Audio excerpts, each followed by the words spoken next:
नमस्कार। उमा शंकर की जय, महादेव की जय। सोमवार का व्रत अनंत फलदायक होता है और बिना कथा सुने यह व्रत अधूरा माना जाता है। तो भोलेनाथ की कथा सुननी अत्यंत आवश्यक होती है। केवल मात्र सुनने से ही इससे अनंत फल की प्राप्ति होती है। सारे कष्ट और दुख दूर हो जाते हैं और जीवन में मंगलमय खुशियों का आगमन होता है। तो सोमवार का व्रत करने वालों को भगवान शंकर और पार्वती की यह कथा अवश्य सुननी चाहिए। प्राचीन समय की बात है। एक बार एक साहूकार था जो अन्न धन से संपन्न था। वह रोज शिवजी की पूजा करता था, दान धर्म करता था, परंतु उसके एक पुत्र नहीं था। इस कारण वह बहुत ही दुखी रहता था क्योंकि उसके कोई भी संतान नहीं थी। एक बार शिव पार्वती भ्रमण के लिए निकले। वह पृथ्वी पर भ्रमण करने के लिए आकाश मार्ग से जा रहे थे कि उन्होंने देखा कि साहूकार रो रहा है। वह शिवलिंग के पास बैठा बैठा रो रहा है और भगवान से अरदास कर रहा है। तभी पार्वती जी ने पूछा कि भगवान, यह साहूकार रो क्यों रहा है? तब भगवान ने कहा कि इसके पास में कोई कमी नहीं है, अन्न धन सब कुछ से ये संपन्न है, परंतु इसके पुत्र नहीं है, इसके कोई संतान नहीं है, इसलिए यह दुखी है और इसके भाग्य में कोई संतान लिखी हुई नहीं है, इसलिए मैं इसे वरदान नहीं दे सकता संतान का। परंतु पार्वती जी ने जिद की कि वह साहूकार को वरदान दे पुत्र प्राप्ति का, और शिवजी ने पार्वती जी की बात मानकर उन्हें पुत्र प्राप्ति का वरदान दे दिया और पार्वती जी से कहा कि इसके भाग्य में कोई संतान नहीं है, इसलिए इसके पुत्र तो होगा, परंतु उसकी आयु केवल 12 वर्ष ही होगी। 12 वर्ष के बाद में उसकी मृत्यु हो जाएगी। रात को शिवजी ने साहूकार के स्वप्न में आकर सारी बात बताई। साहूकार ने अपनी पत्नी से यह बात कही, परंतु यह नहीं बताया कि उसके पुत्र की आयु केवल 12 वर्ष ही होगी। कुछ दिनों में उसकी पत्नी गर्भवती हुई और उनके चांद सा एक बेटा हुआ।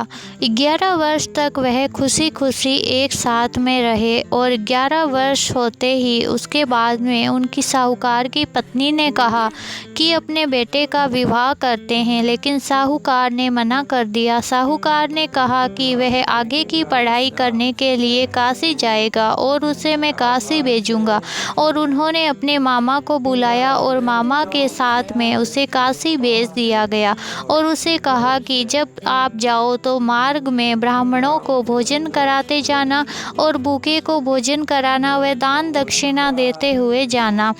और मामा ने ऐसा ही किया। मामा भांजे को लेकर चला गया और मार्ग में जो भी व्यक्ति मिलता उसको दान दक्षिणा व भोजन अवश्य कराता था।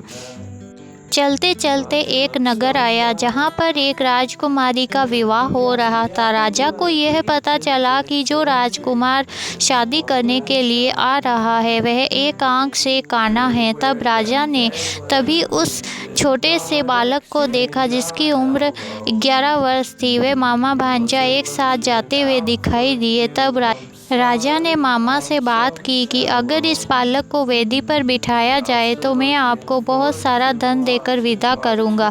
और मामा मान गया। वह बालक को वेदी पर बिठा दिया। उसके साथ राजकुमारी का विवाह संपन्न हुआ और बाद में उसको बहुत सारा धन देकर वहां से भेज दिया गया। जाते जाते उस राजकुमारी की चुनरी पे उस बालक ने लिख दिया कि मेरे साथ में विवाह हुआ है और जिस राजकुमार के साथ में तुम विदा होगी वह एक आंख से काना है। तब राजकुमारी ने साथ जाने के लिए मना कर दिया और राजा ने भी फिर बारात को वापस खाली हाथ ही लौटा दिया। मामा भांजा काशी पहुंच गए और काशी पहुंचकर वह 1 वर्ष बिताए और वहां पर उन्होंने पढ़ाई संपन्न की। और जब मामा ने एक दिन यज्ञ रखा और उस यज्ञ में ब्राह्मण इत्यादि को बुलाया गया, लेकिन जब वह भांजा बाहर नहीं आया तब मामा उन्हें देखने के लिए अंदर गया और अंदर जाकर देखा तो भांजे के प्राण निकल चुके थे। मामा ने रोना धोना ठीक नहीं समझा किया और पहले यज्ञ संपन्न किया और बाद में उसने रोना धोना किया। तभी मार्ग में से शिव पार्वती जा रहे थे। पार्वती जी ने देखा कि यह कौन है। शिव जी ने भी देखा। तब उन्हें पता चला कि ये तो वही साहूकार का बेटा है और इसकी आयु पूर्ण हो चुकी है। पार्वती जी ने निवेदन किया कि इसके माता पिता जिंदे ही मर जाएंगे अगर यह जानेंगे कि उसका पुत्र नहीं रहा, और इसे आप वापस जिंदा कीजिए। तब शिव जी ने पार्वती जी की बात मानकर उनका मान रखा और वापस पुत्र को जीवित कर दिया। मामा भांजा वापस अपने नगर अपने घर वापस आए। तभी उन्होंने देखा कि उसके बालक के माता पिता छत पर दोनों बैठे हैं और वह अपने पुत्र की राह देख रहे हैं कि अगर उनका पुत्र सकुशल घर वापस नहीं आया तो वह उसी छत से नीचे कूदकर अपने प्राण दे देंगे। और मामा ने यह शपथ लेकर कहा कि यह आपका ही पुत्र है, और वह खुशी खुशी एक साथ रहने लगे और उस राजकुमारी को भी अपने घर ले आए। हे प्रभु, जैसा उसको साहूकार को दिया वैसा सबको देना, सब पर अपनी कृपा बनाए रखना। कहने सुनने और हुंकारा भरने वाले पर भगवान शिव की कृपा बनी रहे। शिव पार्वती की जय, उमा शंकर की जय। अभी तक आपने अगर मेरे चैनल को सब्सक्राइब नहीं किया है तो प्लीज़ चैनल को ज़रूर सब्सक्राइब करें।